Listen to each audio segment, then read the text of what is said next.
folks, this video that we've prepared for you today is focused on property feasibility analysis. In particular, it's going to look at development sites and how we can go from actually having a look out there at a particular site and actually work out whether our project is feasible, or on the inverse, how much we can go along and pay for the land. So we'll go along and take you through that exercise. Our focus is going to be on Excel for now. All right. So one of the first things we do is we start off with a nice clean spreadsheet. The main reason we do that is if we work with old files, especially older versions of Excel, you can cause significant issues with macros and other things. Besides, this tutorial is really about teaching you guys how to build your own feasibility and residual analysis from scratch. So this is a nice clean spreadsheet that we have set up. You'll notice that there haven't been any changes from the default setting for Excel. Now we start to input information. Now, I've always been a big fan of putting this information in and tidying it up later. So that's how this tutorial is going to run. So the particular property that we're dealing with here is an industrial property in Boundary Road, Narangba in southeast Queensland. Now, it's quite handy right from the get-go to name this project. So we might go with that. We'll go Boundary Road, Narangba. Now, there could be other identifiers here. If we're looking at a few different scenarios, we might actually give this a project name, like industrial shed of this size, or it could be townhouses, 3 option, Boundary Road, Narangba. But in this particular case, I'm just going to go with the Boundary Road, Narangba. I'm also going to include the date as well that this exercise is being done. So today's date is the date of the assessment. Now I need to start to put other information like land area. Now the land area for this particular site that we're looking at is 7.4. Now when I'm finding this particular land area, we might have sales material and other things that give you a little bit of a guide, but where you'd ultimately like to go along and find your land area is through the site plan or other plan that defines it. In this particular case, we use things like ownership information to get that material, but in this case, that's the land area we've got and it's square meters. Now, we have this thing called units, or maybe we talk about it as being, or area, might be a nice way to go along and define it. Now, what we've got there is, if you were to go along and do 3 townhouses, you might have 3 as being your primary measure, because we'll use this later on. In this particular case, because this is something that's 4,000 square meters, I'm going to go along and say it's 4,000 square meter, and just for my reference, it's GLA, which in our terminology is gross lettable area. So that's the brief information that we're putting into our model. Okay, from here, one of the main exercises that I need to do is I need to go along and start to talk about working through my feasibility analysis. So as with any other spreadsheet, we've got a few different sheets to work with. For this first one, I might go along and call this feasibility to keep it really simple. You might have an input sheet, and this next one we might call residual.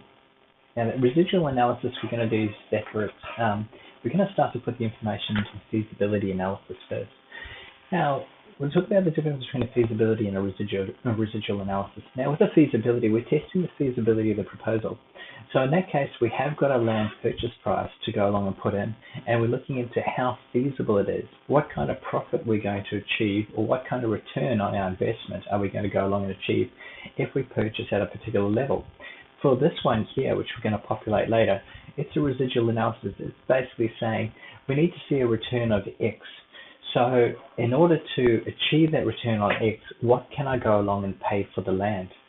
So in this particular simple exercise with the feasibility, we do start off just as anything else with that basic profitability equation, which is basically our revenue less our costs gives us our profit. So the main revenue item that we're talking about here is what the asset is going to be worth at the end. In many cases, that might be what the asset could sell for. In some cases, it might be held by the particular developing entity. So in that case, it might have that interest being exactly what it's worth at the end. If this was relating to a valuation for mortgage security purposes, it might be a situation that you have to include selling costs and other details. We'll make a provision for those, but we won't put them in with our model. So let's start off with, first of all, the gross realization. Now, to make this exercise a little bit easier to read, we might go along and actually have a rate and a multiplier. What I mean by that is in different ways we work out gross realization of building costs. Sometimes we can go on a rate per square meter, which is very common with a lot of exercises that we do. And in that particular situation, it's quite nice to go along and make that explicit in your model so you can see what's being done. So in this particular case, our gross realization, we're talking about a 4,000 square meter shed. So we've got that information already. And we might have a subtotal area there, so I might put it through here. And I need it to equal whatever my rate is, times that is what I'm really hoping to achieve. So I need to figure out what kind of rate can I sell this shed for. Now, one of the main ways we approach any industrial properties of a significant nature like this is basically through a capitalization of income approach. For this particular exercise, we might go along and say that we've supported this approach with the capitalization of net income exercise and direct comparison, and from that we have determined that we're going to go along and sell the shed for $1,250 a square meter, which ultimately means that our asset at the end is going to be worth $5 million upon completion. Okay, so I was talking about some other items that we might include, things like selling costs, and we might also have GST or other government sales tax. So I'll just edit that little typo made there. We have GST, and then we can go along and have a net realization. So that's basically our gross realization less those particular costs. So we're not actually going to put these items in now. I'm going to zero this all off, but at least we've got a provision, a space for it.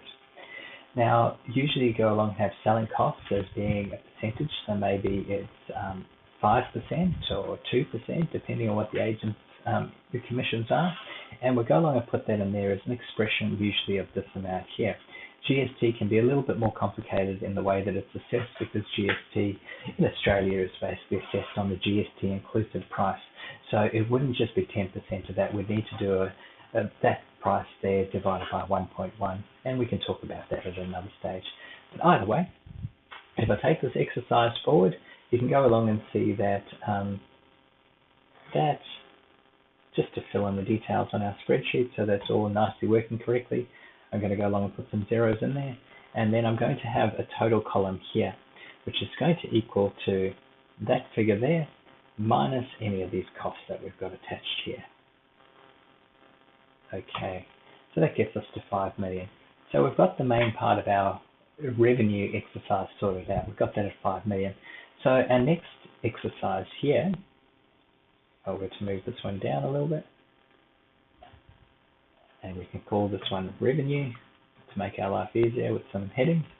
This next exercise here, we're going to go along and call this basically our costs, is the simplest way to put it. Within our costs, we have land purchase, we have acquisition costs,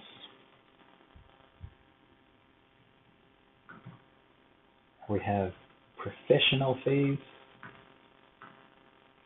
I'll go and use the full name, we have construction costs,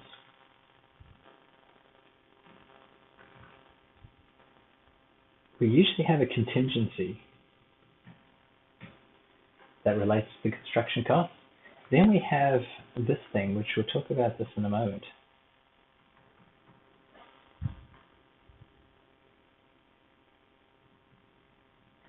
What we're talking about there is statutory contributions. Then we could have holding charges.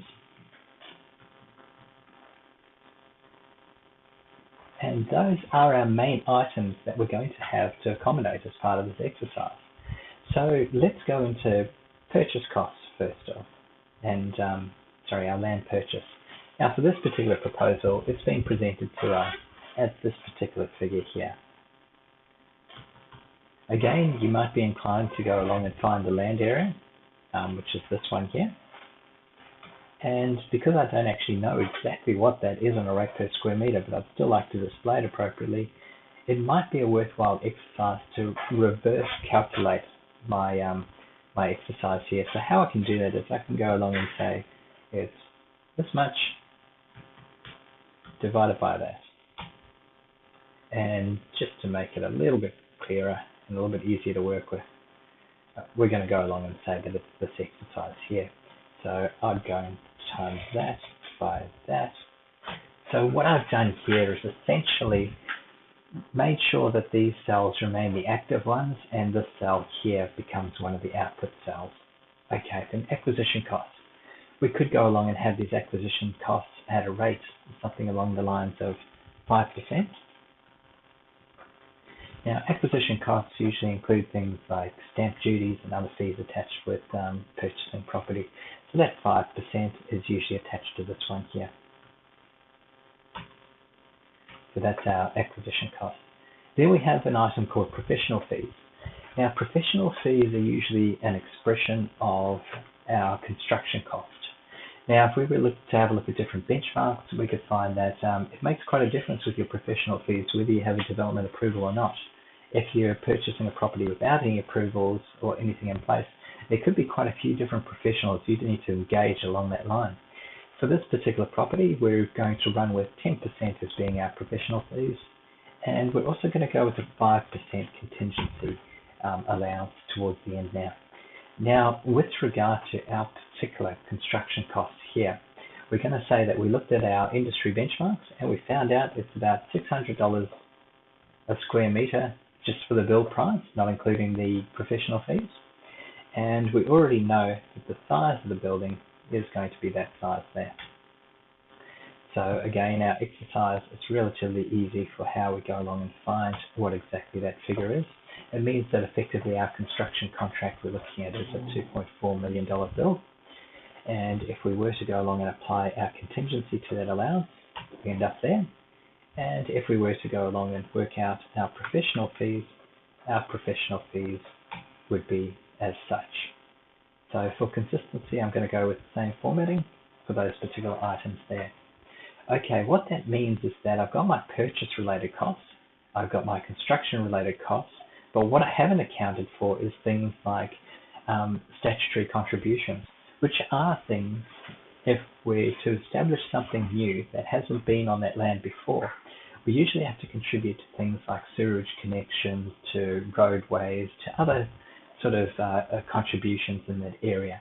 So these are often council-related charges, and they can be specified in their town plans. Other times you might have to work with some rather complicated calculations to find out what those contributions are. But in this particular case, we're going to work with statutory contributions of $10 a square metre.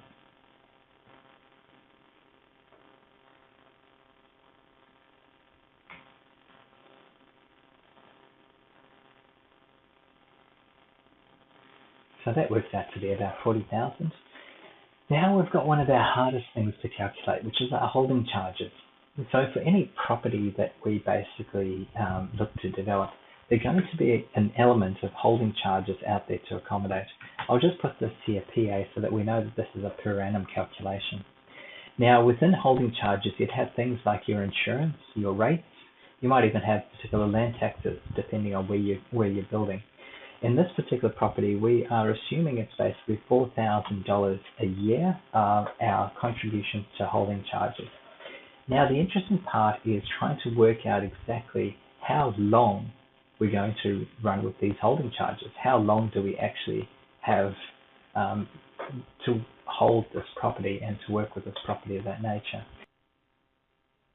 So land holding charges, or holding charges as we put here, one of our more complicated exercises to work through. Why that is because it starts to incorporate some consideration of time. So now we need to look at this not just in the case of what it's going to cost to build, but also a little bit about what kind of time it's going to go along and take to create this. Now, I make this exercise pretty explicit so that I know when I look back at my calculations what I've done.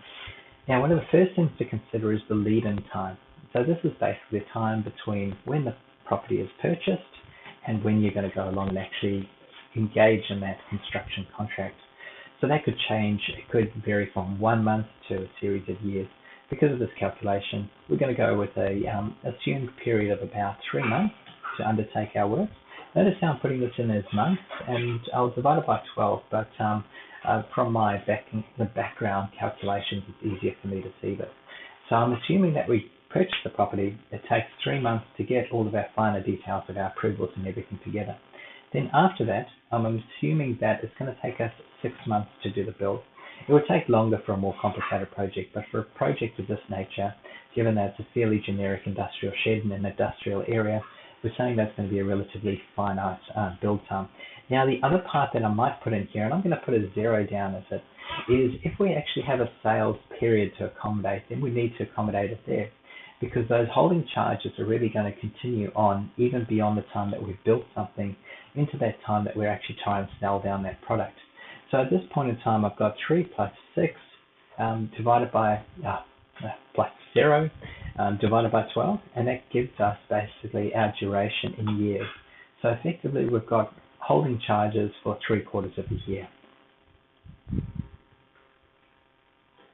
Okay, the really good news now is we start to get something here that depicts our costs. So we can have a quick look at these and find out how are our costs fitting together and how do they work relative to our revenue. Okay, on the face of it, I guess the positive side of things is that our net realization is about 5 mil and our costs are below that. So I guess on the very face of it, this exercise isn't looking too bad because our revenue is a little bit more than our costs. But we have got further considerations to make, and one of them, which turns up a lot in feasibility analysis, is this consideration of finance. Now, please bear in mind that what we're doing here is a brief feasibility analysis, and we're going to go along and probably do this exercise based on 100% finance, when in reality, it is unlikely that anybody is going to be able to achieve 100% finance on a project of this nature, and this is exactly that moment in time where you need to look into like with like and consider whether your assumptions are really accurate or not. But either way, we're going to go along and accommodate finance or interest charges here so that it can go along and give us an idea of how this integrates with I guess, the feasibility that a developer or a bank might undertake. Okay, so for interest, we usually go along and look at it in 2 different parts. So we'll go along and call this maybe finance, and we'll just say interest, so that we know that we aren't actually accommodating an equity study. This is more just a consideration of what those interest charges are. Now, I find it easier to go along and split this into 2 areas. We have interest, and we have that on the land. Now, the reason I put that component on the land is because when we purchase this property, and we purchase it at 0.0, and we pay 1.5 plus this additional acquisition cost for it, we pay that upfront, and we don't actually start our construction costs until we figured out 3 months down the track. So it's important for us to treat these separately. It would be unfair to go along and assume that we're paying interest on our construction costs from 0.0. So we're going to do our best to work out this exercise in our own way. Okay, so we've got interest on land, and we'll go along and say the other part is interest on, we'll call it construction to keep it simple.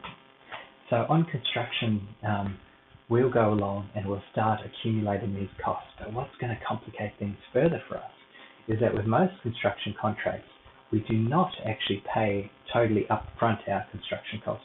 Neither do we actually pay them totally towards the rear. We actually have more of an S-curve in our expenditure. So in other words, if I were to draw a chart here, I go along and say we start spending, then about midway through the project we're spending the most each month, and then we taper out as the project comes to an end. To do a simple assessment of that, because we don't have the details of the contract and exactly how things are going to go, we are going to go with a midway point. But let's talk about that in a moment. We'll go firstly to interest on land.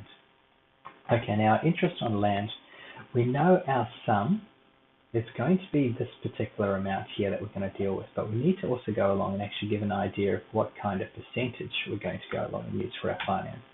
In both cases, we're going to run with a 6% finance rate.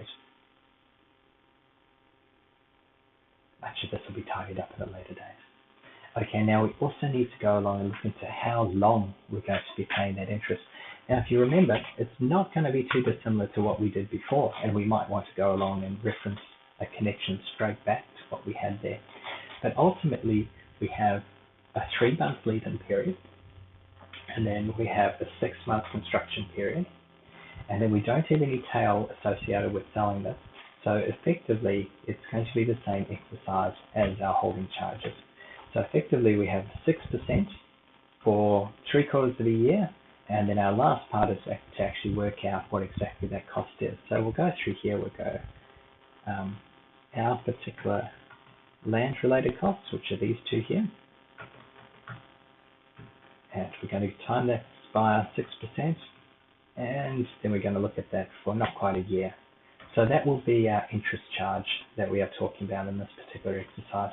It turns out to be about $70,000 based on that figure. Now remember, this is assuming 100% finance. If you were to have a 50% finance arrangement, then you can imagine that's probably going to be around $36,000. Okay, now interest on construction, this exercise is harder. So while we had this one nice and clear cut, this one's going to be a little bit harder because first of all, we don't have our lead-in period. So there's no me putting 3 in here is incorrect. There's actually only the construction period, which is 3 months. If we had a sales period at the end, we'd have that included in it. Now, what we're going to do with our 6-month build here is that, as I was saying, we're not going to pay it up front. So it's unfair to call it 6 months, but we're not paying it at the end.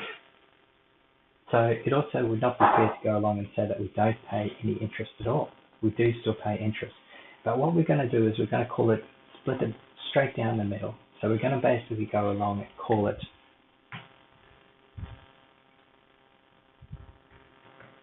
halfway through. So in other words, instead of assuming that we paid all up front, instead of assuming that we paid all at the end, we're going to, for this exercise, assume that it's paid midway through, which is going to be 3 months.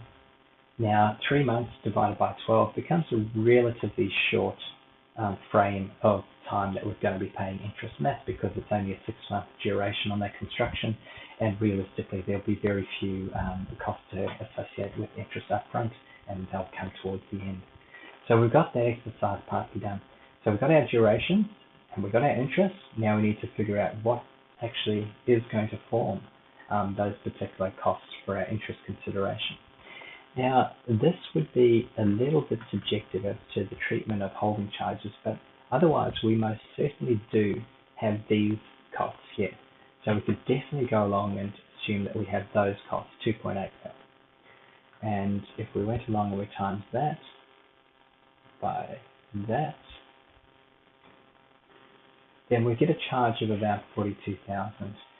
For this particular exercise, so that we include all of our charges, we are going to go along and include this last one here, which is our holding charges. Again, it would be dependent on exactly how you're structuring your model. But in this case, now we've got all of our costs accommodated for, and we're going to be paying interest charges on those. So that brings us to a figure of about 42,000. Again, if we only had 50% loan on this particular exercise, then again it would be about half that would be our charge associated with it. But with all of this put together, we can go along and actually work out what our particular profit is. We can go through this exercise and quickly put, we'll go along and call it interest total.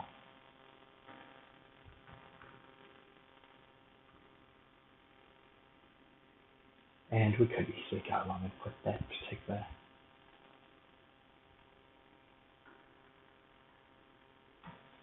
at that figure there.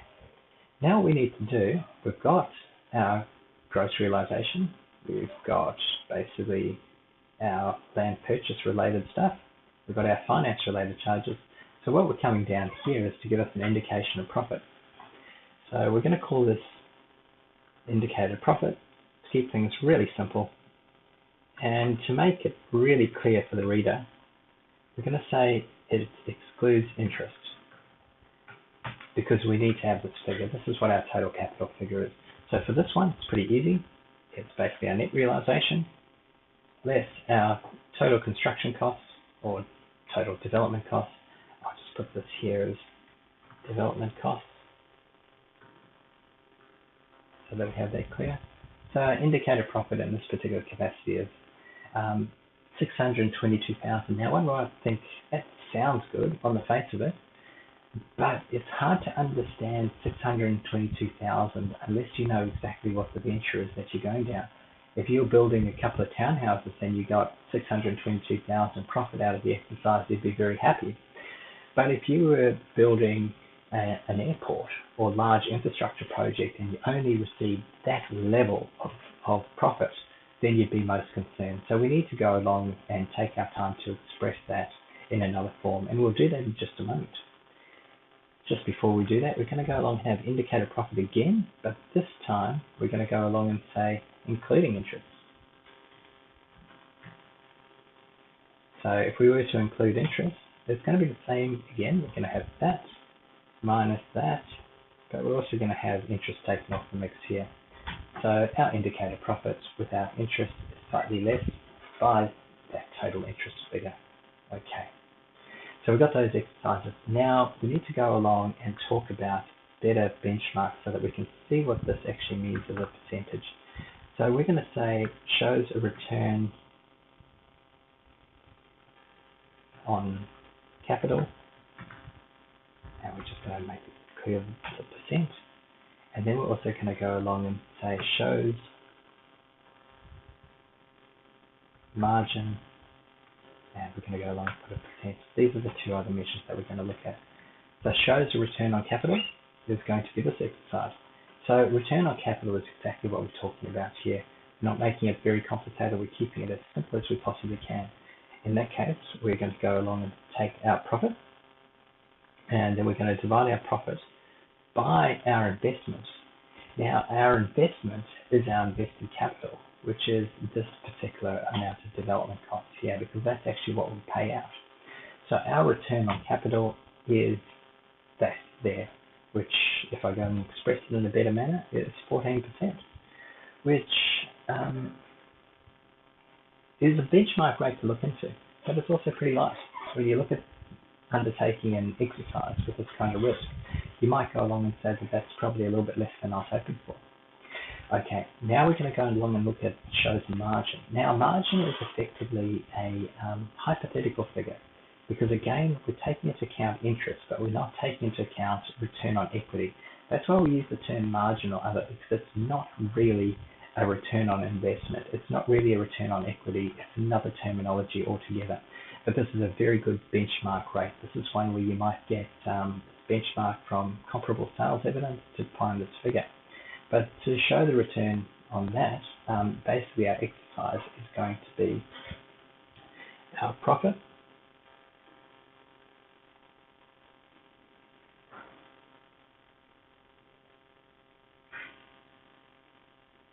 Now, I haven't quite done this one right, because if we're truly looking into margin and we're looking at our full investment, then if we're including interest, we need to include it consistently throughout.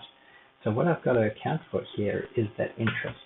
So all I'm doing in this calculation here is I'm taking our profit after interest and I'm dividing it by our investment, which is that level, as well as our interest component there. So that hopefully will give us a figure around about 11.34%. So again, this is looking pretty sharp from a development perspective, and we might want to see a slightly higher return. But ultimately, what I've got on this sheet here, it might not be presented prettily, and I can tidy that one up in a moment, but ultimately I have got what we call a feasibility analysis, all the way from looking into what it's going to sell for, all the way through to the showing us their return on capital and margin rates as well. So that's this one done. Let's go along and get onto the residual analysis. Now with the residual analysis, our calculations are kind of a little bit backwards, because if you recall this one correctly, we don't actually have a purchase price here. We're actually trying to work back to a purchase price, which means we need to have an allowance for that margin rate into our mix. Now, I find one of the easiest ways to go along and make sure that I'm not hard entering information that is already on another sheet, and that we have got that single point of truth, I'll often go back to another sheet like that and copy the information over by actually using an equals. In that case, if I change the property address, everything else will move with it.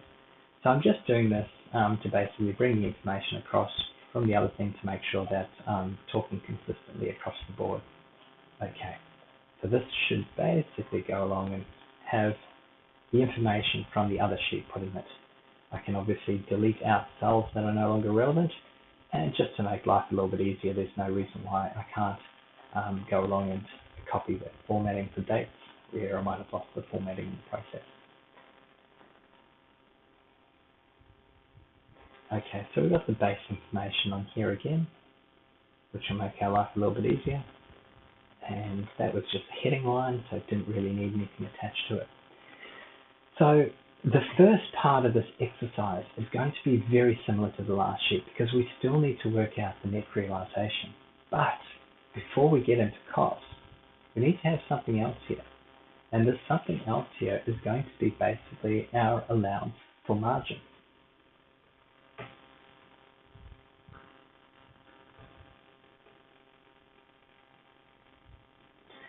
Now that one's going to be a complicated exercise, so let's get into that one in just a short moment. Now let's see what else we need to go along and put into here.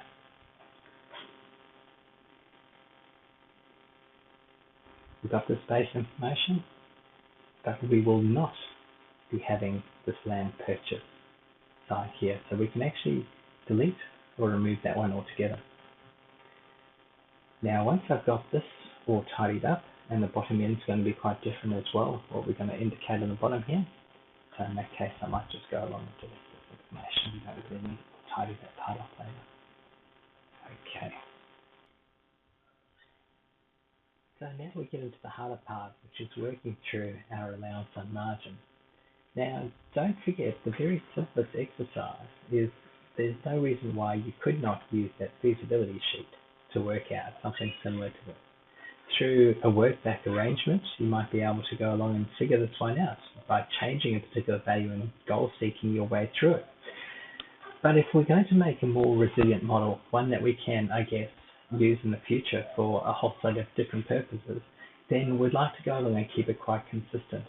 So in this particular phrase, what we're going to go along and do is we're going to work through the more complicated calculations of how to make that allowance for margin.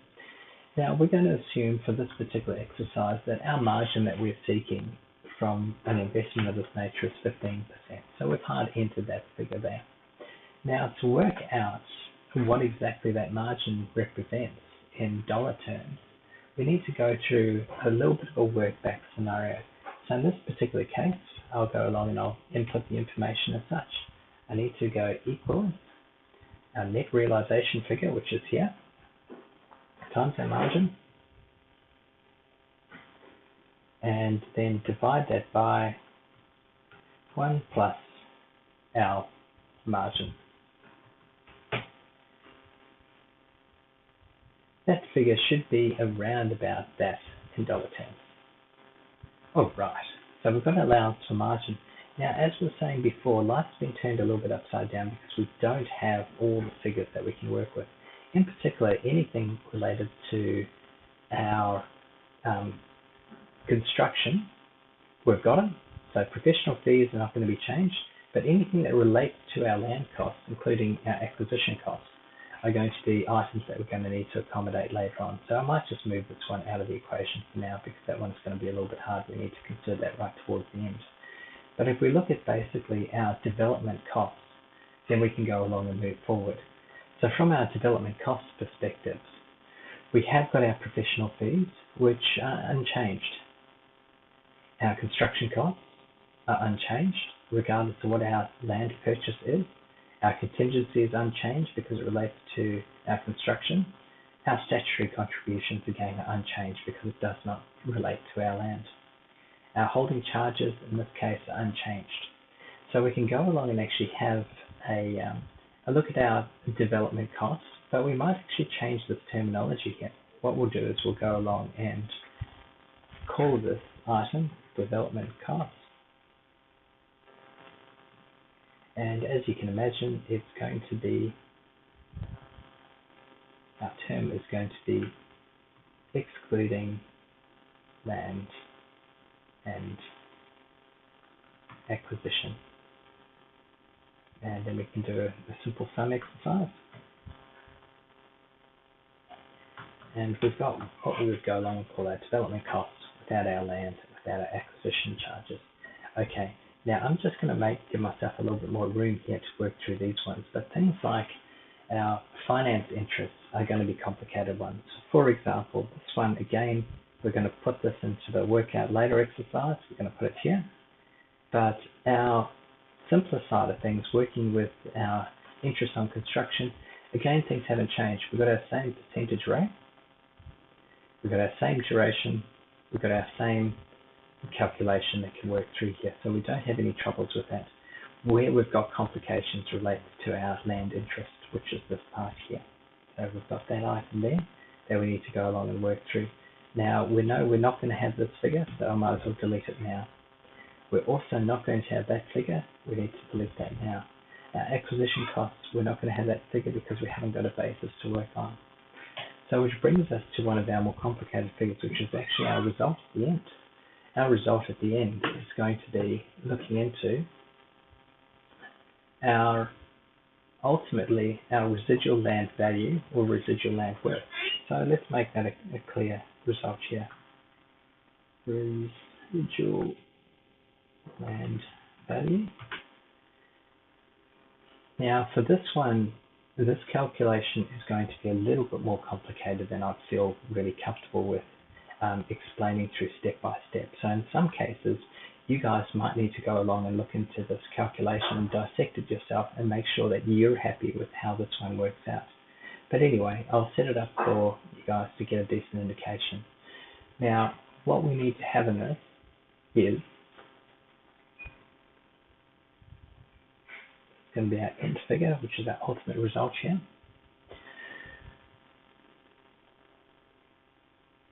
We're going to have what we call the funds available for purchase so that we can work back through this. So we've got our finance interest charges, which we've got here, and we're going to go along and insert a couple of rows here so that I've got this particular category here to work with, which we're going to go along and call, and we can tidy all this up later on, is going to be our funds available for purchase.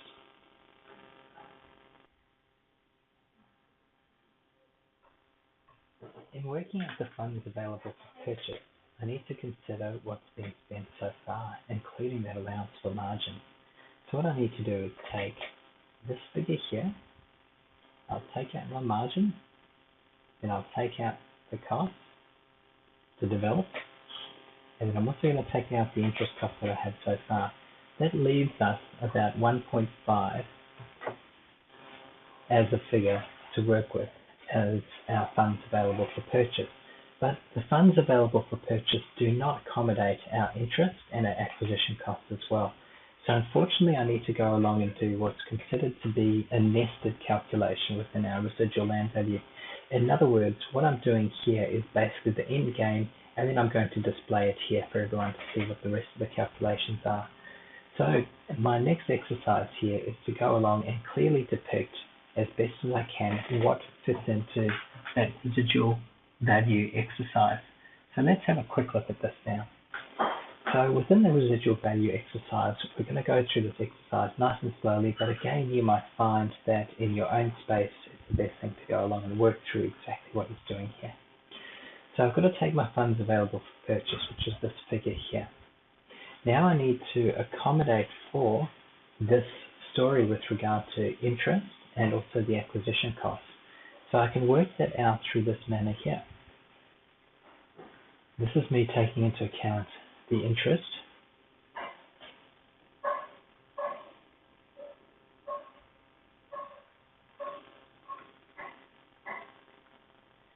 and then also taking into account within the interest calculation that we have got these acquisition costs to consider.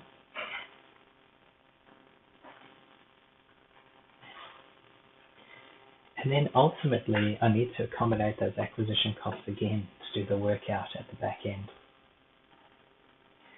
So all going to paste, and this is where if you're doing a big calculation like this, you need to check that your brackets are all in order. I'd go along and click enter and see how I've landed up.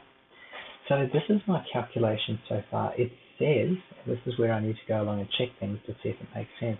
It's basically saying my residual land value figure, if I'm going to achieve a 15% return, all I can pay is 1.37 million for this block of land, which on the face of it sounds fairly right. We need to work through this accurately, but if I purchase it at 1.5, I'm not achieving my 15%.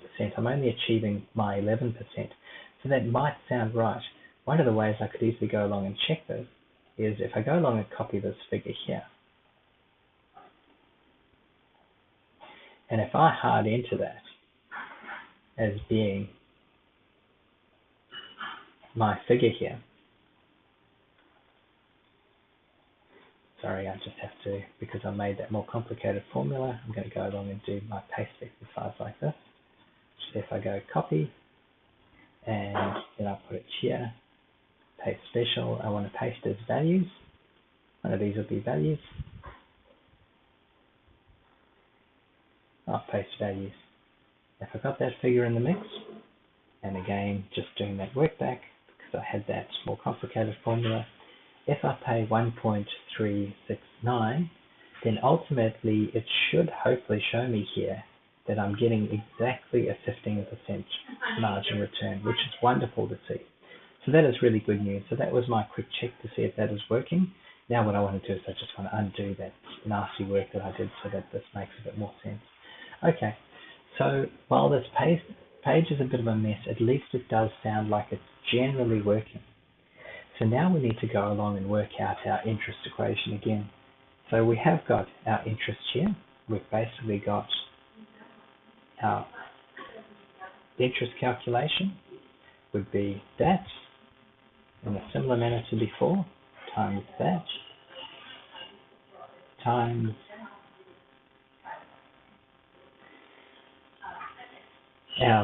this is our interest on land.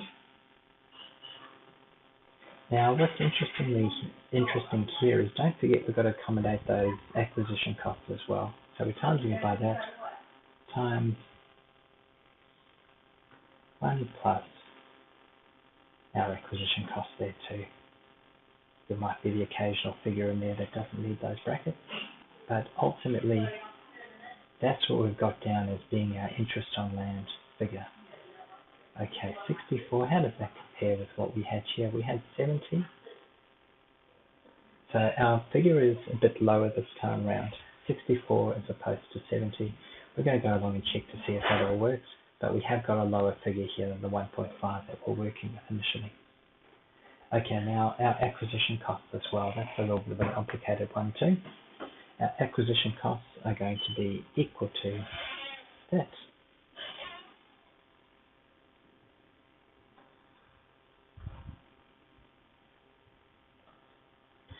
That should be our acquisition cost out of that exercise.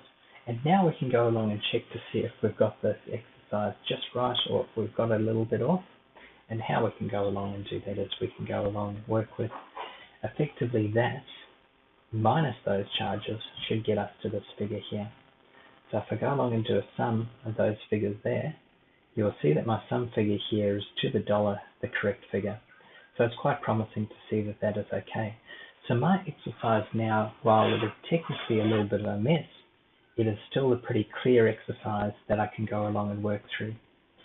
So what I might do here is just go along and tidy this one up a little bit. And I'll get rid of that space there, I'll get rid of this space here. And that comes up with residual land value is our most important thing here, but otherwise this shows our working through it. I'm going to try to go with consistent formatting throughout here. So we might go with commas as our formatting. Here we've got a bit of a mixed bag of things, so we'll work with formatting that relates most closely to these. And again, oh, that's not a percentage, that one actually was a number altogether. This one here, our professional fees was a percentage. And I don't need that figure in there, I don't need that figure there. those look a little bit clearer. That figure there most certainly was a percentage, and I'm going to go with double decimals just to keep it nice and clear and consistent in my formatting. So that's correct, that's correct, that's correct. This is actually a percentage as well. So if I look through here, I've pretty much got most of my information correct. I've got most of my figures, not actually incorporating dollars just yet, but actually using a comma formation. And I've got most of my percentages set down there to 2 decimal places. So I'll just check that I've got that part through. Okay, this is starting to at least look a little bit neater and tidier. I need to go along and use the similar approach with this lot here. That one's correct. That could definitely do with our adjustment and tidying. Doing this tidy up at the end makes life a little bit easier, because then you do make sure that you've got a bit of consistency with the way that you are formatting and running through this numbering. With these here, we spoke about running to 2 decimals with our percentages.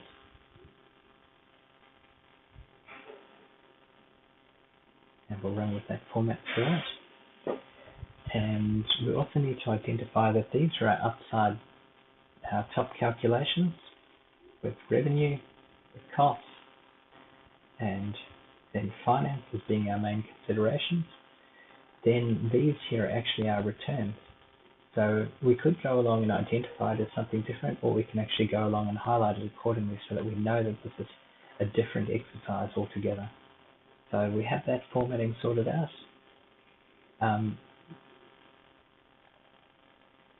So most of that reads correctly. It's really up to you exactly how you go along and tidy up your figures from here on in. But this kind of formatting makes my life a little bit easier. If I were to go back up here, I want to make sure that it's consistent across the board. So I want to go revenue, I have my costs. Now this part is finance and also funds available for purchase, and then we have the rest of our finance as well there. So it's quite difficult to go along and find a set title for here, because we've actually got a few things that are worked around a little bit back on this particular exercise. So this part is effectively the right kind of heading. While it might be more accurate to go along and display this in the current format that it is, I'm going to work it back so that we have got a more consistent format. So now I have brought in all my finance together. That does complicate things with what I do with funds available for purchase. And again, I might have to go along and accommodate that in another way or hide that cell altogether. I've got my acquisition costs that go along and fit down here. So that one could probably go along and stand on its own. And residual land value, for the same purpose as what I did before, I'd identify that one in a particular clear manner. So the funds available for purchase exercise here, I might, just for this exercise and within the display settings that we have, it might be a moment to go along and actually hide a cell. Alright, so this format here is starting to look similar to what we had before. If I bold that item, I bold this item here, and I might want to go along and have a similar exercise here on finance, where I've got total interest, and I want that figure to represent this here. And I'll just check that I've got that figure in the right space. Total interest should be into this capacity here. And for consistency, it would probably make sense to put that item there as well. So now we've got a format here that generally resembles something that could go along and work quite well in working forward. Now, one last thing. Now that we have this ultimately set up as a working model, what I mean by that is we've actually got this thing working so that if we change something, there'll be a flow through. It's also important that if we use this model again, that we know which cells we can change and which cells we can't. So what we can sometimes use is either a coloring convention. So some people might go along and mark a cell like this as one that can go along and be changed. Just from my practical sense, I find that If I make a more subtle change of color, I can get a better idea of what I can change. So a perfect example is, say this front here is called Boundary Road Narang Bar. I'm happy for this one to be changed, and I might go along and choose a consistent, maybe for this particular situation, I might choose a green as an identifier that cell can be changed. I don't want to identify this one with that same color green. The reason I don't want to do that is because I don't want this one to be changed manually than would be in Stripe. So black cells are identifying right now as being ones that change relative to the green cells, so I don't want to change them. So I might want to go along and change the date, because I can go along and change that date in that exercise. I can also go along and change any components there with land area. To be honest, I can go along and change these as well, in case I want to use a different measure, whether I want to measure it in hectares or if it's not gross lettable area. Now, remember this one, I don't want to have this changed. So that one, I do want to keep as that colored cell, but this one here is the cell that can be changed. I don't want to have that one changed. Okay, these cells here are definitely ones that can be changed. Now, if I have a quick look here, that's what I'm working with, and that's how I'm going through it. That's fine. I don't want that cell changed. With this here, I can go along and have that being my cell that I can change, and that one references that one.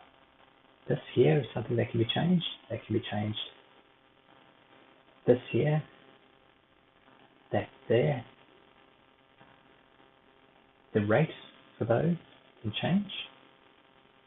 And the holding charges, I can comfortably go along and change that, and I also need to identify that that's a cell that needs to be changed as well. So you can see here, I've got all my cells here that can go along and change. I can change my interest cell. I do need to accommodate changes there, even though that one is linked to the one above. Those are effectively cells that don't get changed. Okay, so far on this front sheet, I can actually see where I can go with a change. So what that means here is, let's say all of a sudden our acquisition costs are incorrect and we need to go along and change those to 7%. All going to plan, that's moved with it. And similarly, this should have moved with it as well. So if I go through my acquisition charges, they're now 7%. So that is working correctly. So I'll move it back to where it was before. Now on this residual sheet, I also want to figure out what I can change as well. Now there's very little on this sheet. Remember, there's some nested calculations in this, or to be honest, is a little bit uglier than the other one. So this is the only cell that I want anyone to change on this side. Otherwise it links into what's on the feasibility side. So here I can go along and say, look, maybe I want to see a 20% return. In that case, I know that I can only pay 1.2 mil for it. Again, it's not a bad time to go along and check to see if that's right. What if I went along and called this 1.2?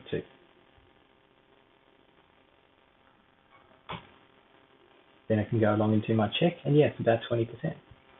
So that's looking pretty close to working. I'm pretty happy with this model the way it is right now. Okay, so this is a perfect time, as we should have done before, and saved our work. Now, when you go along and save, and you're choosing a naming convention, make sure you're consistent throughout. I'm going to just out of this exercise go along and put this onto a desktop, which is not the best place to save something, but it does also go along and present a pretty sound place for you to move it later on. So in this situation, it is a feasibility analysis and residual analysis which I am doing, which it might go along and end up with a feaso or feasibility as its terminology, so I might call that into this mix. I might have feasibility, but then I'll probably also within our naming convention want to identify the project that I'm looking at, which is boundary. I can keep that boundary. A street address might be sufficient out of this rather than having to go through the full suburb. And then usually I go along and save it with some kind of date convention. So sometimes you can go with reverse dates or other ones. I'm just going to go with a very simple version here. So at least I've got an identifier that makes sense for me. So if I were to save that on the desktop, that's what I have.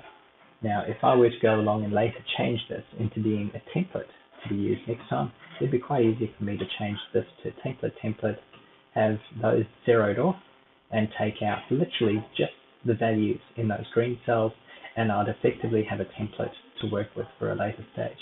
But otherwise, I hope you enjoyed this exercise. It gives you an idea of how to create a feasibility and residual analysis. There's obviously additional tidying up that you can do with regard to print settings and making sure that things fit to a page. But this kind of analysis should set you in good stead for having a feasibility and residual analysis that you can go along and apply. There's also no reason why an exercise like this could not be converted and saved across onto a smartphone device and used out there when you're actually looking at that asset and looking at whether it is something that could be developed. Ultimately, you could take this exercise from your desktop PC or laptop and put it onto a mobile application in a similar manner to this app that has been developed.